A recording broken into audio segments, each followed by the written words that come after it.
to the 30th verse, and it begins, "Behold, your Lord said to the angels." Behold, your Lord said to the angels. So we're about to hear a heavenly announcement, a heavenly election, a great moment. So, this great election. "Behold, your Lord said to the angels, I'm going to put a vicegerent of mine on earth, a viceroy, an emissary, a representative of mine." This is a noble election. God is about to create man and assign him a noble role. I immediately said to myself, no, he obviously got the story all wrong. Man is not put on earth to fill some noble role. He's put on earth as a punishment. Because that's, in my religious tradition, the one of my birth, the one I abandoned, and I'm not putting it down, but that's the way the story is told. And I felt the author got confused when he was,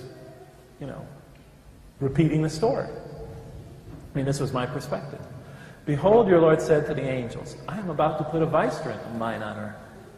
And then the angels said, "Will you put therein one who will spread corruption and shed much blood, while we, the angels, celebrate your praises and glorify you? Glorify your holy name?" And I read that verse, and I just stared at it. I was captivated. I was angry. I could feel the heat rising inside me. Because look what it says. "Will you put therein one?" God says, I'm going to assign these humans this noble role.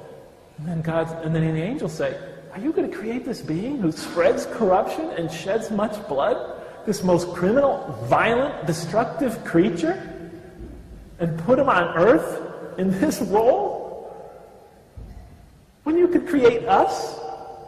As they plainly say, "Well, we celebrate your praises and glorify you." How could you create this and assign him that role when we are clearly more deserving and more appropriate? Are you following me? And that was my question. That was my life.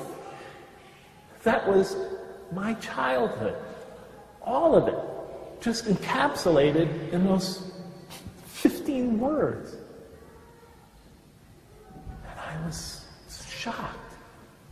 I thought the author is committing theological suicide. You don't ask the most poignant question in the history of man's theological reflections. A question for which there is no rational answer. In the beginning of the story of the first man and woman. At least wait to the end of the scripture. But don't put it from the start. I had to find out how he answered the question. As disturbing as I thought the question was, how it brought back all my childhood, I had to find out. And so I was hooked. I wanted to see how the author answered that question. So I began reading through the Quran. And I immediately got some hints, but it didn't fill in the picture. So I kept reading and reading and reading. And to tell you the truth, and this is what I'm going to talk about tomorrow, at tomorrow's lecture, for the youth, or the people who consider themselves youth. By the time I had finished the Quran, all the arguments I had against the existence of God, all the premises I had built against his existence, one by one, I saw them falling apart. So by the time I finished the Quran, I had no more argument against the existence of God. But not having an argument against God is not the same as having a reason to believe in Him. Once my daughter Jamila asked me, "Daddy, I understood," we could go on walk after walk after walk, and we discussed these things. "I understood how you found in the Quran answers to all your objections to the existence of God. But what made you believe in God?" She's a very bright girl. Because she understood not having an argument against is not the same as having a reason to believe.